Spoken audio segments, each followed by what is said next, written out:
తండ్రిని దేవునికి, కుమారుడైన క్రీస్తుకి, పరిశుద్ధ ఆత్మ దేవునికి కృతజ్ఞతాస్తుతులు ఆయనకి తెలియజేస్తూ కూడి వచ్చిన మీకు అందరికి ప్రభు నామ పేట వందనాలండి. అందరికి వందనాలండి. ప్రసంగి గ్రంథము 4వ అధ్యాయం 7వ వచనం చదువుదాం. ప్రసంగి గ్రంథము 4వ అధ్యాయము 7వ వచనం.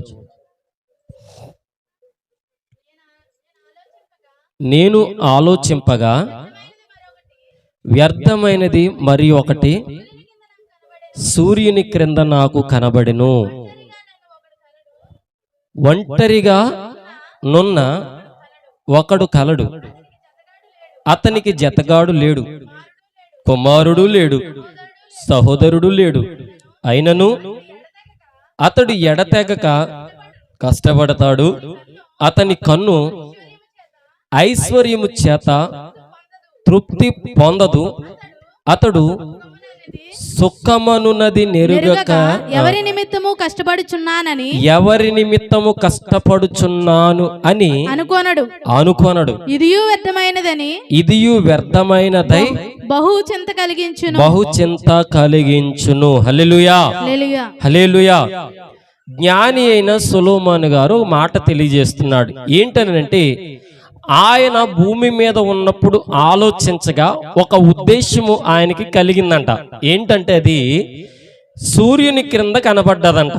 మనం ఇప్పుడు అందరము ఆకాశము కింద, సూర్యుని క్రింద ఉన్నామంటాం. కానీ జ్ఞాని అయిన సొలొమోను చెప్పిన మాట, మనమందరము సూర్యుని క్రిందే ఉన్నాం.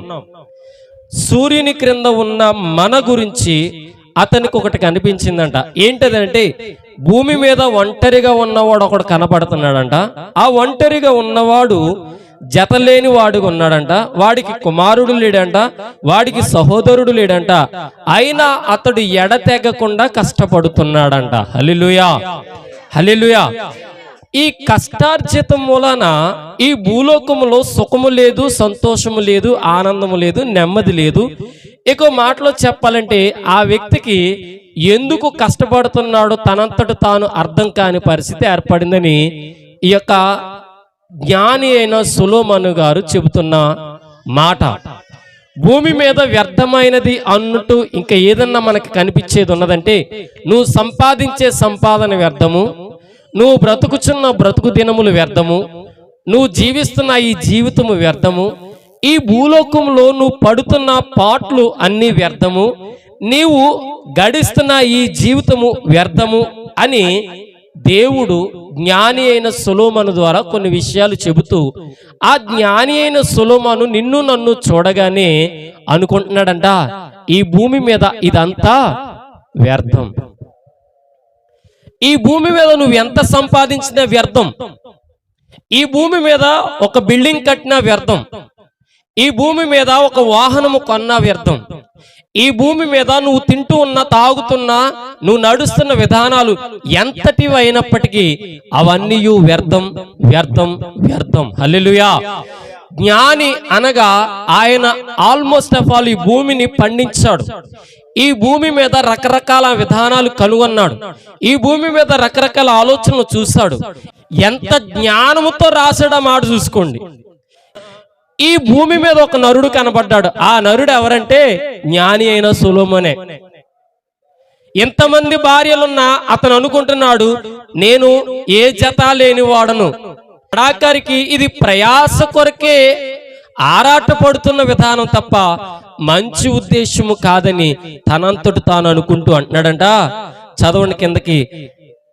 అతడు సుఖముననేది ఎరుగక ఎవరి నిమిత్తము కష్టపడుచున్నాని అని అనుకోడంట. సుఖం తెలియదంట ఆ వ్యక్తికి, కానీ ఎవరి గురించి కష్టపడాలి నేను అని అనుకోడంట. ఇది కూడా వ్యర్థమే. వ్యాపారం చేస్తున్నావా, వ్యాపారము వ్యర్థమే. వ్యవసాయం చేస్తున్నావా, వ్యవసాయము వ్యర్థమే. ఉద్యోగం చేస్తున్నావా, ఉద్యోగము వ్యర్థమే. నువ్వు తింటున్నావా, తినే తిండి వ్యర్థమే. నువ్వు నిద్రపోతున్నావా, నీ నిద్ర వ్యర్థమే. నువ్వు బ్రతుకుతున్నావా, బ్రతుకు కూడా వ్యర్థమే. అలాగని చచ్చిపోమని చెప్తలేసమా? దీనికి ఒక అర్థం ఉంది. ఈ రోజున నీకు నాకు 1 ఎకరం పొలం ఉంటే ఇదే నా ఆస్తి అనుకుంటాం. ఇది వ్యర్థం అనేది గుర్తుంచుకోవాలి. నువ్వు ఒక బిల్డింగ్ ఉంటే ఇది నా బిల్డింగ్ అనుకుంటావు, అది వ్యర్థం అని గుర్తించాలి. ఈ లోకములో నీకు ఏది కలిగి ఉన్నా అది శూన్యం, వ్యర్థం, వ్యర్థం, వ్యర్థం అని గుర్తించాలి. జ్ఞాని అయిన సొలొమోను రాజు ఎంత మాట అంటున్నాడంటే, ఈ లోకంలో నీకు ఏది అర్థమైందో, ఏది వ్యర్థమవుతుందో నీ అంతట నువ్వు ఆలోచించుకోవాలి. హల్లెలూయా, హల్లెలూయా. ఇదియు వ్యర్థమైనదై బహుచింత కలిగిస్తుందంట. హల్లెలూయా. వ్యర్థమైపోయింది కాకుండా జ్ఞాని అయిన సొలొమోనుకి ఏమనిపిస్తుందంట?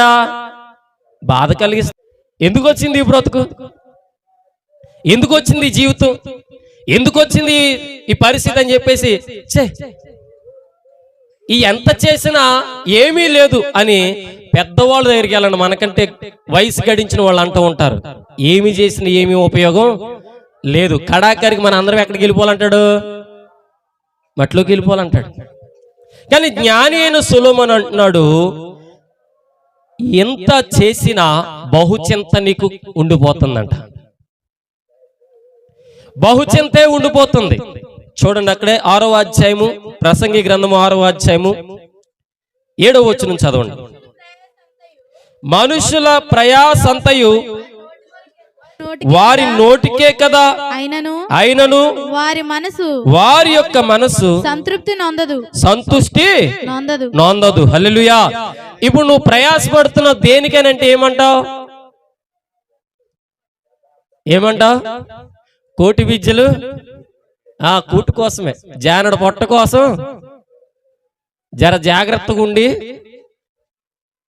మనకి కనబడని దేశాలు వెళ్ళి, మనది కాని ప్రాంతాలు వెళ్ళి ఈ జానడు పొట్ట కోసం కష్టపడతాం. ఇదంతా ప్రయాసం దేనికోసం అంటే కూటు కోసం. దేవుడు అంటున్నాడు, మనుషుల ప్రయాసం అంతయు వారి నోటికే కదా. మన నోటి కోసమే కష్టపడుతున్నాం తప్ప ఇక దేనికోసము కష్టపడతలేదని జ్ఞాని అయిన సొలొమోను నీకు నాకు తెలియజేస్తున్నాడు. దైవజనంగా ఆలోచన చేయండి.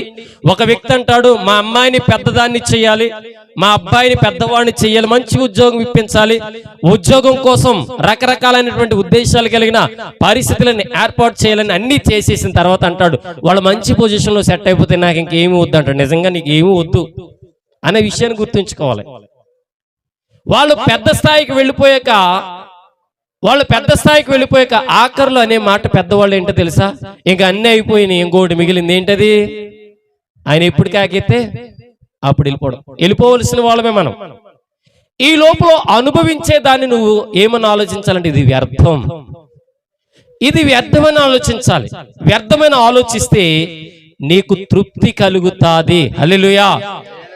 ఎంత నోటి కోసం నువ్వు కష్టపడినా, ఎంత కూటి కోసం నువ్వు కష్టపడినా, ఎంత నువ్వు ప్రయాసపడుతున్నా నీ బ్రతుకుల్లో నీకేమనిపిస్తుందంట?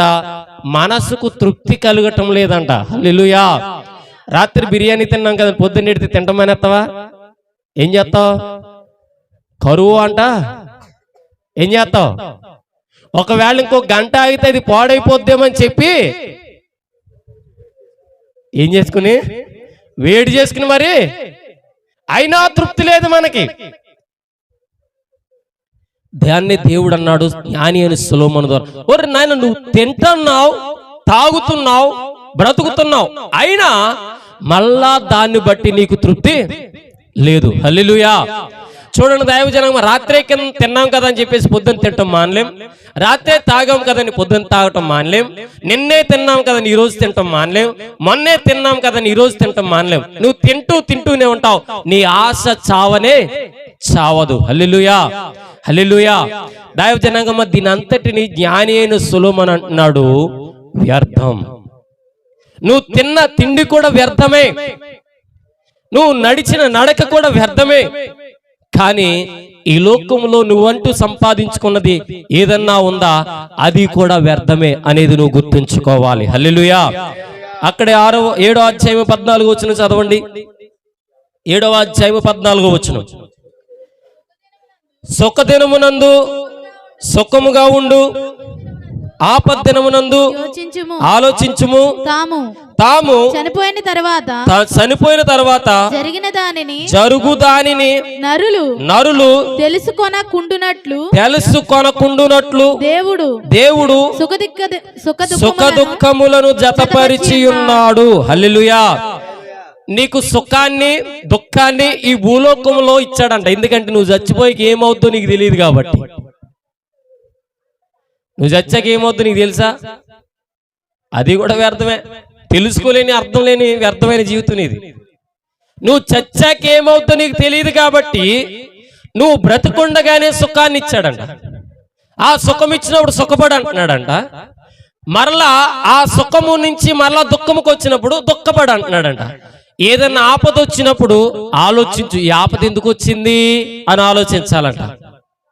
ఈ ఆలోచన, ఈ సుఖము, ఈ దుఃఖమును కలిపి కిందకు వచ్చేటప్పటికి దేవుడు అంటున్నాడు, చనిపోయిన తరువాత జరుగు దానిని నిమిత్తము నరులు తెలుసుకోకుండా ఉండులాగున ముందుగానే నీకు సుఖాన్ని, ముందుగానే దుఃఖాన్ని ఇచ్చాడంట. హల్లెలూయా. ఇప్పుడు దుఃఖపడి సుఖపడతాం మెరుగా, లేదంటే సుఖపడి దుఃఖపడడం మెరుగా? ఏది మెరుగంటారు? ఏది మెరుగంటారు? నేనంటాను దుఃఖపడి సుఖపడటం మెరుగు. హల్లెలూయా. ఈ భూలోకంలో నువ్వు దుఃఖపడు, నీకు పరలోకంలో సుఖం ఉంటుంది. హల్లెలూయా. అది మాత్రమే అర్థవంతమైన జీవితానికి నీకు ఉపయోగం ఉంటుంది. నెక్స్ట్ జరగబోయే, చనిపోయిన తర్వాత జరగబోయే ఉద్దేశం ఏంటో నీకు తెలియకుండా ఉండాలని ముందుగానే నీకు సుఖాన్ని నేర్పించాడు, దుఃఖమును నేర్పించాడు. ఈ రెండాటిని బ్యాలెన్స్ చేసుకుని జాగ్రత్తగా ఉండి యోచించుము అంటున్నాడు. హల్లెలూయా. ఎందుకు యోచించాలనంటే, ఇక్కడ దుఃఖపడి పరలోకములో సుఖపడటానికి ప్రయత్నం చేయి. ఇక్కడ సుఖపడితే పరలోకంలో నీకు సుఖం ఉండదు, అది వ్యర్థం. ఇక్కడ సుఖాన్ని కోరుకుంటే ఇది వ్యర్థం. ఇక్కడ కష్టాన్ని కోరుకుంటావా, పరలోక రాజ్యంలోనికి అర్థవంతమైన జీవితం వస్తాదని ప్రభు చెబుతున్నాడు. హల్లెలూయా. హల్లెలూయా. హల్లెలూయా. హల్లెలూయా. ప్రసంగి గ్రంథము 1వ అధ్యాయము 1 నుంచి 11 వచనాలు చదువుకుంటూ వెళ్ళిపోదాం.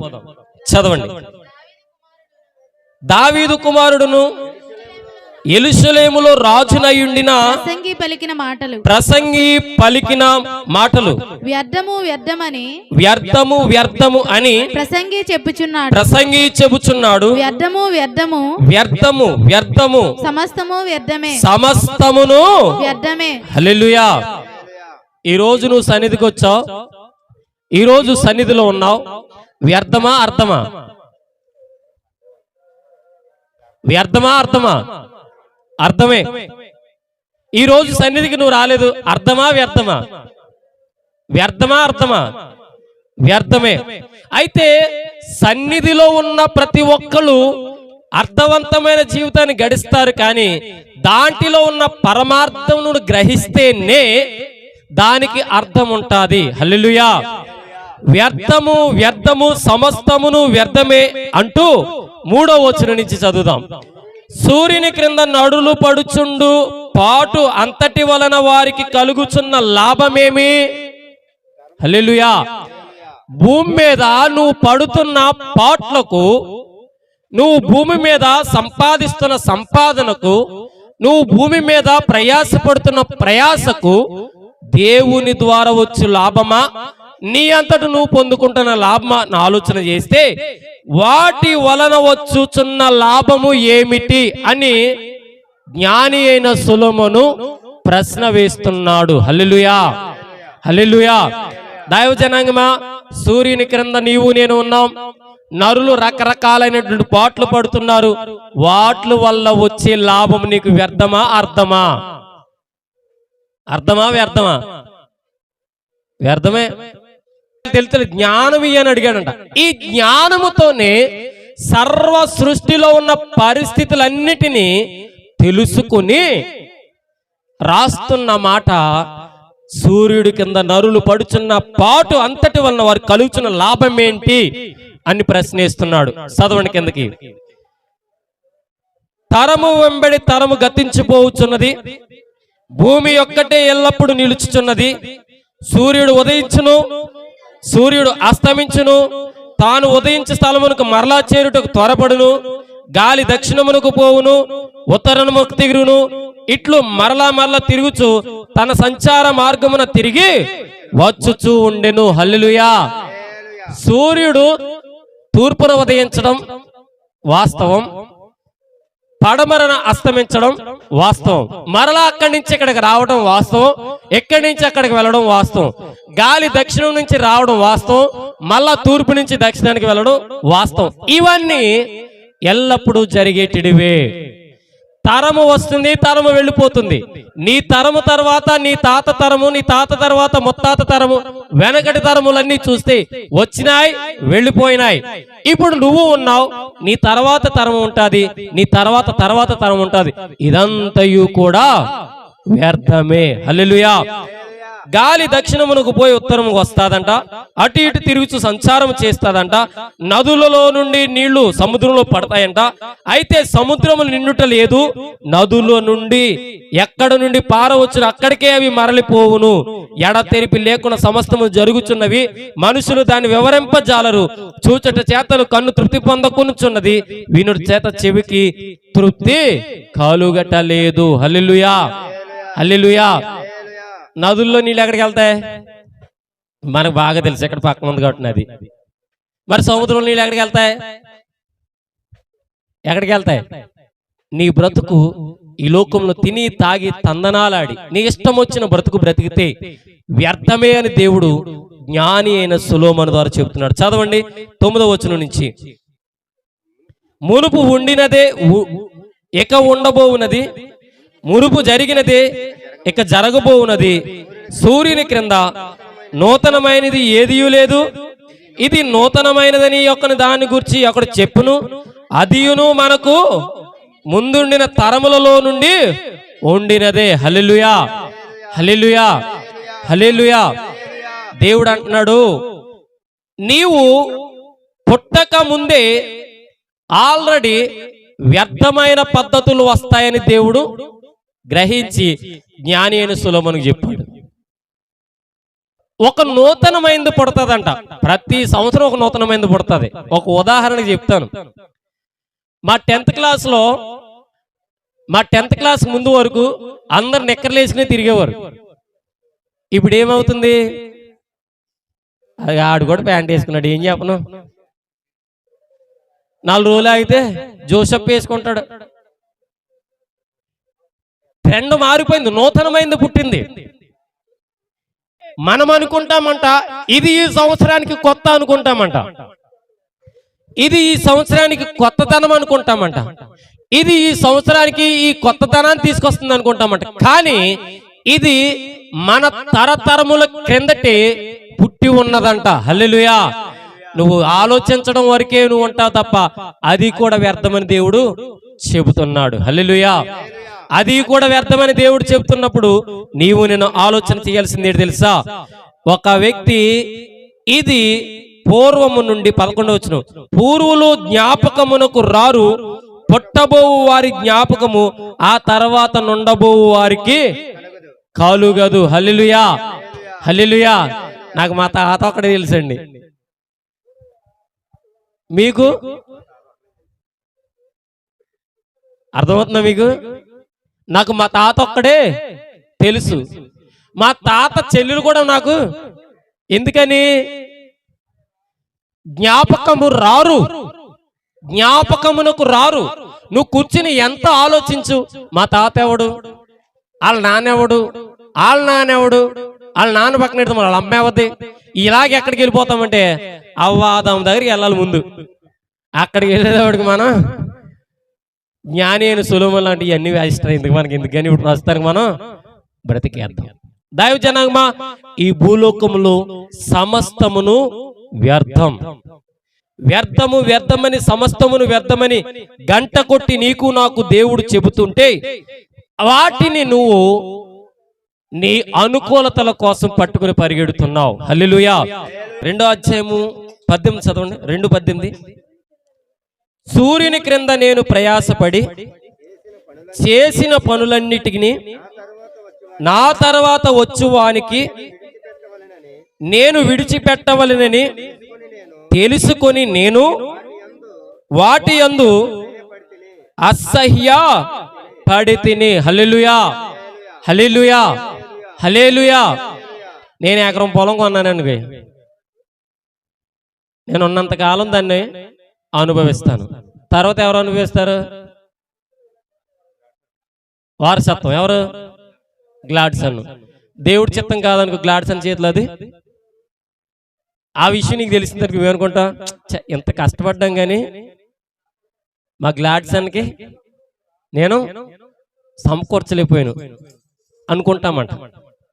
అంటే సూర్యుని క్రింద నువ్వు కష్టపడి చేసిన ప్రతి పని అన్నిటిలో నీ తరువాత నువ్వు దాన్ని విడిచిపెట్టాలి అనే విషయాన్ని నువ్వు జ్ఞాపకం చేసుకుని తర్వాత నువ్వు అనుకుంటావంట, ఇంత కష్టపడినా ఇది వ్యర్థమే. నువ్వు సంపాదించింది ఎవరికి చెందుద్దో కూడా నీకు తెలియదు. హల్లెలూయా. నువ్వు సంపాదించి పెట్టిన ఆస్తి అంతస్తులు ఈ భూలోకంలో ఎవరికి చెందుతాయో కూడా తెలియదు అని జ్ఞాని అయిన సొలొమోను ఉపోద్ఘాతంగా క్లారిటీ ఇచ్చేస్తున్నాడు. హల్లెలూయా. ఈ భూలోకంలో బతికినంత కాలం నువ్వు నేను కొట్టుకు చేస్తాం. ఈ మొక్క నాది, ఈ జానా నాది, నా రాయి ఎక్కడా, నా స్థలం ఎక్కడా, ఎక్కడికి జరిపేశాడు, అక్కడికి జరిపేశాడని మనలో మనం కొట్టుకు చేస్తామంట. కొట్టుకు చేస్తున్న విధానాన్ని చెప్తున్నాడు. నువ్వు భూమి కింద నువ్వు చేసిన పనుల తరువాత వచ్చువానికి నువ్వు విడిచిపెట్టవాలని తెలుసుకుని వాటి యందును బట్టి కూడా నువ్వు వేస్తే అనుకోవాలంట. హల్లెలూయా. 24వ వచనం చదవండి. అక్కడ అన్నపానములు పుచ్చుకొనుట కంటేను తన కష్టార్జితము చేత సుఖపడుట కంటేను నరునికి మేలుకరమైనది ఏదియు లేదు, ఇదియు దేవుని వల్ల కలుగునని నేను తెలుసుకున్నాను. హల్లెలూయా, హల్లెలూయా, హల్లెలూయా. దేవుడు అంటున్నాడు, అన్నపానములు తీసుకోవడం తినడం కంటే అట్ ద సేమ్ టైం నీ కష్టార్జితము చేత సుఖపడుట కంటే వీటికి మించిన మేలు ఇంకోటి ఏది లేదంట. నువ్వు తిన్నదే నీకు దొరికిద్ది. ఏది? నువ్వు తిన్నదే నీకు దొరికిద్ది, అదే తృప్తి ఇస్తుంది. ఇంకేమి నీ కూడా రాదు. నీకు తిన్నది మాత్రమే నీకు సుఖాన్ని ఇస్తుంది, ఇంకా మరి ఏది నీకు సుఖాన్ని ఇవ్వదు అనే విషయాన్ని గుర్తించుకుని ఇది నువ్వు దేవుని వల్ల కలుగునని నేను తెలుసుకున్నాడంట. హల్లెలూయా. తిన్న ఆహారం అరగాలంటే ఎవరి వల్ల ఉండాలి? నువ్వు తింటావు, అరిగించాల్సింది ఎవరు? దేవుడు. దానికి కూడా ఉందన్న మాట నేను చదువుతాను. ఎక్కడ బ్రదరు? దాని తర్వాతే ఉందా? ఓకే, చదవండి. ఆయన సెలవు లేకయే భోజనము చేసి సంతోషించుట ఎవడికి సాధ్యము? హల్లెలూయా. బైబిల్లో దేవుడు అంటున్నాడు, తిన్నదే నీకు దక్కి దానివల్లే సుఖమని అన్నప్పుడు అది తిన్నది నీకు అరగాలంటే ఎవరిదై ఉండాలి? అది కూడా గుర్తుంచుకో. ఒకవేళ తిన్న తర్వాత అది అరగకపోతే నీ ఆపసోపాలు దేవుడికి తప్ప పక్కోడికి ఎవరికి అర్థం అవదు. ఎందుకని? దేవుడు అంటున్నాడు, ఈ భూలోకంలో ఏది అయినా నీకు వ్యర్థమనే విషయాన్ని గుర్తించుకోవాలి. హల్లెలూయా. వ్యర్థమనే విషయాన్ని నువ్వు ఎప్పుడైతే గుర్తిస్తావో తినే ప్రతి మెతుకును కూడా నువ్వు అంటావు, తింటున్నాను కానీ ఇది దేవుడిదై అయితేనే, కొంటున్నాను కానీ ఇది దేవుడిదై ఉంటేనే, ఈ భూమి మీద ఉన్నాను కానీ ఇది దేవుడిదై ఉంటేనే అని నువ్వు బ్రతకాలంట. కానీ నువ్వు బ్రతికేది ఏంటి తెలుసా? నాకేంటి, ఎన్ని తలాలు ఉన్నాయి, ఎన్ని తలాలు ఉన్నాయి, ఆ తలాలు నీ అయినా నిన్ను అందులో పెట్టరు. నువ్వు వెళ్ళిపోవాల్సింది ఎక్కడికి? ఊరి చివరికి. హల్లెలూయా. నువ్వు తినేది అరగాలన్న దేవుడి చిత్తం కావాలని ప్రభు అంటున్నాడు. హల్లెలూయా, హల్లెలూయా. మత్తయి సువార్త 21 అధ్యాయం 28వ వచనం చదవండి. 21 మత్తయి సువార్త 28వ వచనం చదవండి.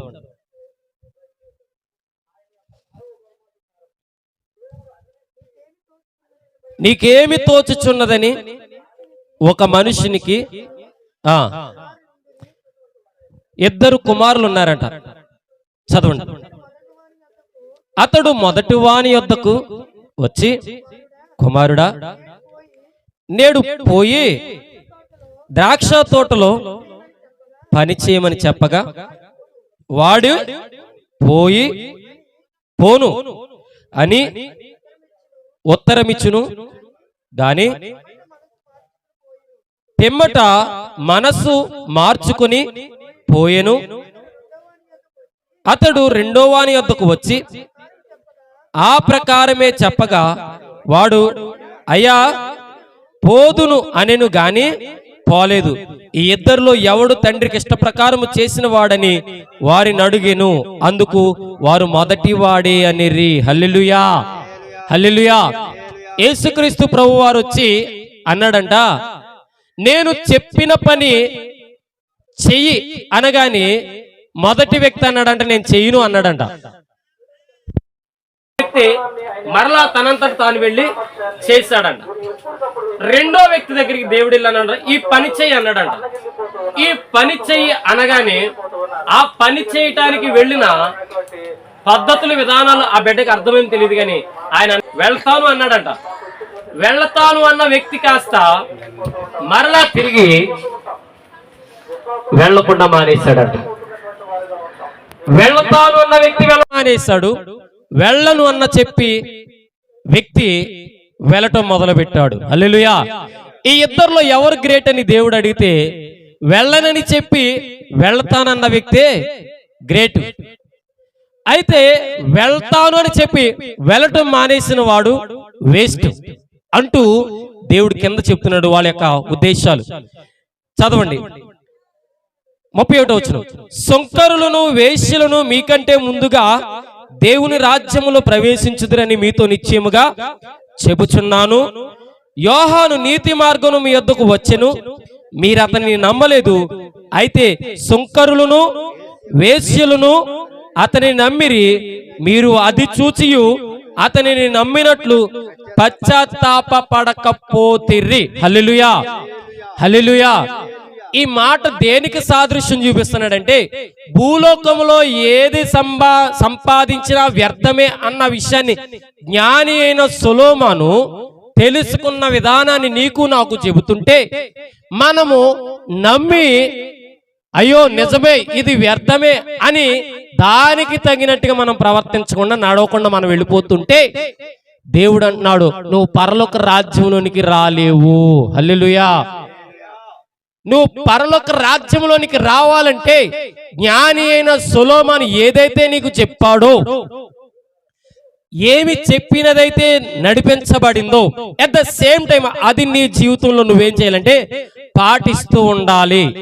అప్పుడే నీకు పరలోక రాజ్యంలోనికి స్థానము. అంటే దేవుడు అంటున్నాడు దైవజనంగమా, ఒక మనుష్యుడికి ఇద్దరు కుమారులు ఉన్నప్పుడు ఒక మనుష్యుడి దగ్గరికి వెళ్ళి నీకు ఏమి తోస్తుందో చెప్పు, నువ్వు చేస్తావా చేయవంటే నేను చేయను అన్న వ్యక్తి ఇల్లు చేశాడంట. అంటే సుంకరులు వేశ్యలు దేవునికి సంబంధం లేకుండా వ్యతిరేకంగా బ్రతికిన వాళ్ళు కాస్త మేము అలా ఉండలేము అని బ్రతికిన వారు సమయము రాగానే ఇవన్నీ వ్యర్థం. ఏవన్నీ?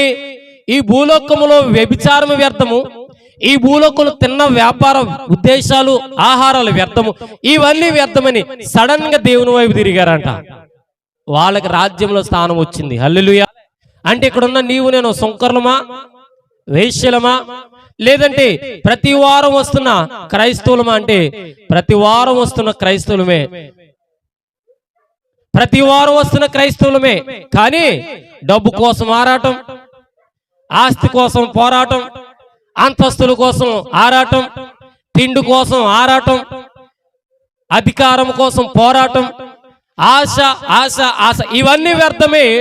ఆ వేశ్యను చూడు, ఇవన్నీ వ్యర్థమే. ఆ సుంకరులను చూడు, వాళ్ళు యోహాను నీతిని నమ్మి వారు పశ్చాత్తాపడ్డారు. అయితే నీవు వారి రీతిగా పశ్చాత్తాపడితే ఈ భూలోకంలో ఉన్నదంతా వ్యర్థమని నువ్వు నమ్ముతావు. హల్లెలూయా. మనం ఎవరమో తెలుసా? క్రైస్తవులు.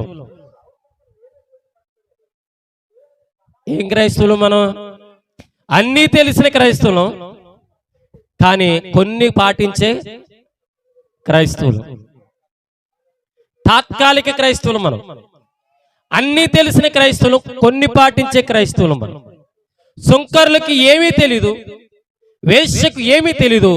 సడన్ గా ఎంటర్ అయ్యారు. వాళ్ళ జీవితంలో అనుకున్నారు, మేము గడించిన బ్రతుకంతా వ్యర్థం, రాబోయే దినములు కూడా వ్యర్థం, మేము యేసయ్యను పట్టుకుని నడవటం అర్థమని దేవుని ఉద్దేశాన్ని గ్రహించారు. హల్లెలూయా.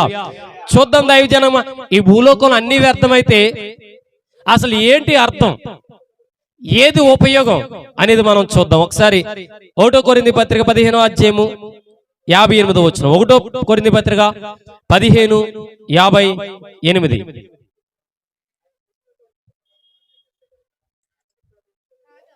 కాగా నా ప్రియ సహోదరులారా, మీ యొక్క ప్రయాసము ప్రభువునందు వ్యర్థము కాదని ఎరిగి స్థిరులను కదలని వారును ప్రభువు కార్యాభివృద్ధి యందు ఎప్పటికీ ఆసక్తులై ఉండుడి. హల్లెలూయా, హల్లెలూయా. ఇప్పుడు ప్రభువునందు మనం ఏం చేస్తున్నాం? ప్రయాసపడుతున్నాం. ఈ ప్రయాస వ్యర్థం కాదు, అది గుర్తుంచుకోవాలి. ప్రతి ఆదివారం సన్నిధికి వస్తున్నాం, ప్రయాసపడి వస్తున్నాం. వ్యర్థమైపోద్దా? ఇది వ్యర్థం అవదు. ప్రభువునందున్న ప్రయాస ఏదియు వ్యర్థము కాదని మనము తెలుసుకోవాలంట. హల్లెలూయా. ఆదివారము ప్రార్థన ఉందని చెప్పి నువ్వు పని పెట్టుకుని పనికెళ్ళావా, ప్రభువునందు నీ ప్రయాస వ్యర్థం. ఆదివారము ఆరాధన కావాలని ఎగ్గొట్టి నీ ప్రయాసము కోసం 1500 వస్తాయని, 2000 వస్తాయని, 600 వస్తాయని, 1000 రూపాయలు వస్తాయని నువ్వు ఎగేసుకుని వెళ్తే ప్రభువునందు నీ ప్రయాస వ్యర్థం. అయితే ఆదివారం అవన్నీ ప్రక్కన పెట్టి దేవుని సన్నిధికి వచ్చావా, ప్రభువునందు నువ్వు పడిన ప్రయాసము వ్యర్థము కాదు. హల్లెలూయా. ఆకాశంలో ఉన్న ప్రతి పరిస్థితులు వ్యర్థమవుతాయి. నువ్వు తిన్న తిండి వ్యర్థమవుతుంది, నువ్వు త్రాగిన నీరు వ్యర్థమవుతుంది, నువ్వు సంపాదించిన ఆస్తి వ్యర్థమవుతుంది, నువ్వు నడిచిన నడక అర్థమవుతుంది, అన్నీ వ్యర్థమైపోతాయి. కానీ దేవుని యందు భయము భక్తి కలిగి జీవించిన జీవితం అనే ఆ బ్రతుకు ఎప్పటికీ వ్యర్థము కాదు అని చెబుతూ అంటున్నాడు. మీరు స్థిరులుగా ఉండాలంట. ఎలా ఉండాలి? స్థిరంగా ఉండాలి. దేవుని సన్నిధిలో స్టాండర్డబుల్ పర్సన్ గా ఉండాలి. మైండ్ ఒకే స్టాండర్డ్ ఉండాలి, ఒకే ఆలోచన. అంటే నువ్వు స్థిరమైన మనసు కలిగి నువ్వు జీవించాలి. స్థిరమైన మనసు కలిగి జీవిస్తూ కదలని వారుగా నువ్వు ఉండాలంట. దేంట్లో కదలకూడదంటే లోక విషయాల్లో నువ్వు కదలకూడదు. భూలోక కార్యక్రమాల విషయాల్లో నువ్వు ఎక్కడికి కదలకూడదు. ఆత్మీయ కోణములో బలముగా ఉండాలి. అదే ఆత్మీయ కోణములో స్ట్రాంగ్ గా ఉండాలని అంటూ ప్రభువు కార్యాభివృద్ధి యందు ఎప్పటికీ ఆసక్తులై ఉండాలి. హల్లెలూయా. దేవుడు నీవు పడిన ప్రయాసము వ్యర్థము చేయనని చెప్తున్నప్పుడు ఆ కార్యము నీ జీవితంలో అభివృద్ధి చేసేటంత వరకు ఆసక్తిలో నువ్వు వెనక్కి వెళ్ళకూడదంట. హల్లెలూయా. మనకి సందర్భం వస్తే ఆసక్తి తగ్గిపోద్ది. ఎప్పుడు వస్తే? సందర్భం వస్తే. ఉదయకాల సమయంలో మీరు బయలుదేరి రావాలి. మీకు ఆసక్తి, ఈ ఆసక్తి ప్రభువు కార్యసిద్ధి అభివృద్ధి చేసి నిన్ను ఆశీర్వదించి నిన్ను మహిమ రాజ్యంలో చేర్చుకునేటంత వరకు కూడా ఉండాలి అని ప్రభు చెప్తున్నాడు. అది అర్థమైన జీవితం. హల్లెలూయా. అర్థమైన జీవితాన్ని, నీ ప్రయాసను దేవుడు వ్యర్థము చేయడనేది గుర్తుంచుకోవాలి. హల్లెలూయా, హల్లెలూయా. భూలోకంలో నా వ్యక్తిగత జీవితంలో వ్యర్థము కాకుండా ఉండేటిది ఒకే ఒక్కటే, అది కూడా దేవుడితో నువ్వు కలిగి ఉన్న అనుబంధమే. హల్లెలూయా. అదొక్కటే రేపొద్దున నీ జీవితంలో పరలోక రాజ్యంలో తీర్పు తీర్చబడుతున్నప్పుడు నిన్ను కాకేసి ఏమి చేశావు, ఎలా బ్రతికావు, ఎందుకు ఇలా, ఏటి బ్రతుకు, ఎందుకు ఈ జీవితం అని దేవుడు నిన్ను ప్రశ్నించే సమయానికి నీ నోట నుంచి వచ్చే మాట ఏంటో తెలుసా? ప్రభువా, ఆ రోజున నీ సన్నిధిలో నేను ఇలా గోజాడాను కదా ప్రభా, ఆనాడు నీ సన్నిధిలో నీ ముందు నేను కనబడ్డాను కదా ప్రభా, ఆనాడు నీ ఎదుట ఈ రీతిగా ప్రార్థించాను కదా ప్రభా అని చెప్పటానికి దేవుడు నీ ప్రయాసను వ్యర్థం చెయ్యకుండా అవకాశం ఇస్తున్నాడు. హల్లెలూయా. ఆ యొక్క అవకాశాన్ని ఈ రోజు నువ్వు చేయాల్సింది ఏంటంటే, ఈ భూలోకంలో కనిపిస్తున్నదంతా వ్యర్థమని తెలిసి దేవుని సన్నిధి మాత్రమే అర్థమైందని నడిచిన దినాన్న దేవుడు నీతో అంటున్నాడు, నీ ప్రయాసను కార్యాభివృద్ధి కొరకు నేను ఆసక్తిగా ఉండమని చెప్తున్నప్పుడు ఆ రీతిగా ఉండడానికి నువ్వు ప్రయత్నం చేయాలి. హల్లెలూయా. ఆసక్తి తగ్గకూడదు దైవజనాంగమా, ఆసక్తి తగ్గకూడదు. ఆసక్తి తగ్గిందా నష్టపోతాం. ఆసక్తిలో మనము వెనకంజలో ఉండకూడదు. ఆసక్తిలో మనము ముందంజలో ఎప్పుడు ఉన్న రీతిగా ఎల్లప్పుడూ కొనసాగుకుంటూ వెళ్ళిపోవాలి. మధ్యలో బ్రేక్ వేయకూడదు, మధ్యలో పులి స్టాపులు పెట్టకూడదు. అది ఎప్పుడు కొనసాగించుకుంటూ వెళ్ళిపోవాలి. దేవుడి చిత్తాన్ని నెరవేర్చుకుంటూ వెళ్ళిపోతే దేవుడు కార్యాభివృద్ధి చేసేటప్పుడు ఆయన చిత్తాన్ని నీ పట్ల నా పట్ల నెరవేరుస్తాడు. హల్లెలూయా, హల్లెలూయా. దైవ జనాంగమా, ఈ లోకంలో కనిపిస్తున్నది ప్రేమ ప్రేమ ప్రేమ దేవుడి ద్వారా. మరి నీలో ఏం కనిపిస్తుంది? ఏ ప్రేమ కనిపిస్తుంది? స్వార్థపూరిత ప్రేమ. ఈ స్వార్థపూరిత ప్రేమ కూడా వ్యర్థమనేది విషయాన్ని నువ్వు గుర్తుంచుకోవాలి. చూడ 15వ అధ్యాయం 17వ వచనం చదవండి. క్రీస్తు లేపబడని ఎడల మీ విశ్వాసము వ్యర్థమే, మీరింకను పాపములోనే ఉన్నారు. అంతేకాదు, క్రీస్తునందు నిద్రించుచున్న వారు నశించిరి.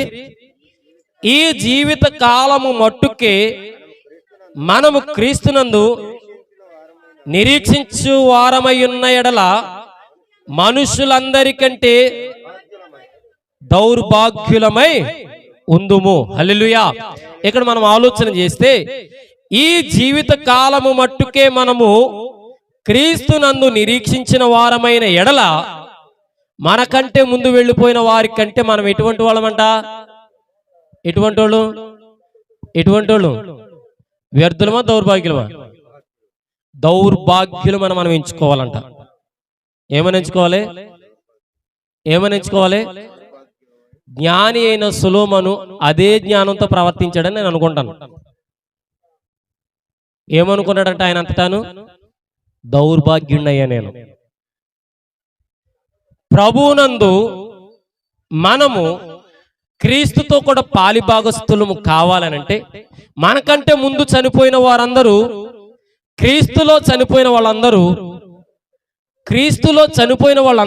ఎలా చనిపోయారు నువ్వు ఆలోచన చేస్తే, ఈ రోజున నీవు నేను కూడా ఏమనుకోవాలంటే దౌర్భాగ్యుడు. మనం దౌర్భాగ్య పరిస్థితిలో ఉన్నాం. మనం వ్యర్థమని ఎప్పుడైతే నువ్వు గ్రహిస్తావో దౌర్భాగ్యుడు వావో, దుష్టుడు వావో, శ్రేష్టమైన దేవుడిచ్చి బహుమానం కోసం పరిగెడతావు. ఈ లోకములో ప్రతిదీ వ్యర్థమనేది గుర్తించుకోవాలి. నువ్వు ఈ లోకములో ప్రతి పని వ్యర్థమని గుర్తించుకోవాలి. ఈ లోకంలో నువ్వు సంపాదించిన సంపాదన వ్యర్థమని గుర్తించుకోవాలి. ఈ లోకంలో నువ్వు ఆశిస్తున్న ప్రతి ఆశ వ్యర్థమని గుర్తించుకోవాలి. నువ్వు నడుస్తున్న నడక దేవుడికి అర్థముగా ఉందో లేదో నువ్వు గ్రహించిన దినాన్న దేవుడు అంటాడు, నిన్ను రాజ్యములో జ్ఞాపకం చేసుకోవడానికి నీ కుటుంబానికి నేను మేలు చేస్తానంటాడు. హల్లెలూయా, హల్లెలూయా. దైవజనాంగమా, ఈ భూలోకంలో ఉన్నవన్నీ వ్యర్థమైనప్పుడు ఒక్కటి మాత్రమే అర్థమైనది, దేవుని యందు నువ్వు పడిన ప్రయాసం. అదొక్కటే నీకు మిగిలితే తప్ప ప్రతిదీ వ్యర్థమే. గుర్తుంచుకోండి, పరలోక రాజ్యంలో తీర్పు జరుగుతున్నప్పుడు ఎవరినన్నా పిలిచి, ఏదంటే నన్నే పిలిచి మీరందరూ అక్కడ చూస్తుండగా నన్ను అడిగాడు అనుకో, ఏం చేసావు జాన్ బాబు అన్నాడు అనుకో, నేను చెప్పాల్సిందే తెలుసుకున్న ఆత్మను రక్షించాను ప్రభు నీ కోసం అనాలి. అన్న తర్వాత నీ క్యారెక్టర్ ఎలా ఉంది అన్నాడు అనుకో, అంటే ప్రభు అందరికి బుద్ధి చెప్పి నేను ఏం తిన్నాను, వేస్ట్ అయిపోయింది. అందరికి బుద్ధి చెప్పి ప్రభు నేను గడ్డి తిన్నాను అన్నానా, నేను దౌర్భాగ్య పరిస్థితి కంటే మరింత దీన స్థితిలోకి వెళ్ళిపోయిన వాడు. విశ్వాసగా ఉన్న నిన్ను కాకేసి యేసుక్రీస్తు ప్రభువారు, అమ్మ ఏం చేసావురా కింద ఉన్నప్పుడు భూలోకంలో నన్ను అడిగితే నువ్వు అనాలే, బిల్డింగ్ కట్టాను ప్రభువా. బిల్డింగ్ కట్టిన తర్వాత ఏం చేసావమ్మా? పిల్లకి పెళ్లి చేశాను ప్రభువా. పిల్లకి పెళ్లి చేసిన తర్వాత ఏం చేసావు ప్రభు? అమ్మా ఆ పిల్లలకి పిల్లలు పుట్టారమ్మా. ఫంక్షన్ చేశాను ప్రభా. ఏం ఫంక్షను? వెచ్చూరు ఫంక్షన్ ప్రభా. మరి ఇంకేం చేసాం? అయ్యేనా? ఇంకా ఉన్నాయి ప్రభా. ఏం చేసాం? ప్రతి ఆదివారం 100 రూపాయలు కానుకేసేదండి ప్రభా. అబ్బా, నా చిట్టి కన్నా 100 రూపాయలకి నీకు టికెట్ ఇస్తాను అనుకున్నావా అంటాడు. ఏమంటావు ఇప్పుడు? దౌర్భాగ్య స్థితి. భూలోకంలో నువ్వు ప్రయాసపడాల్సింది దేవుడి కోసం.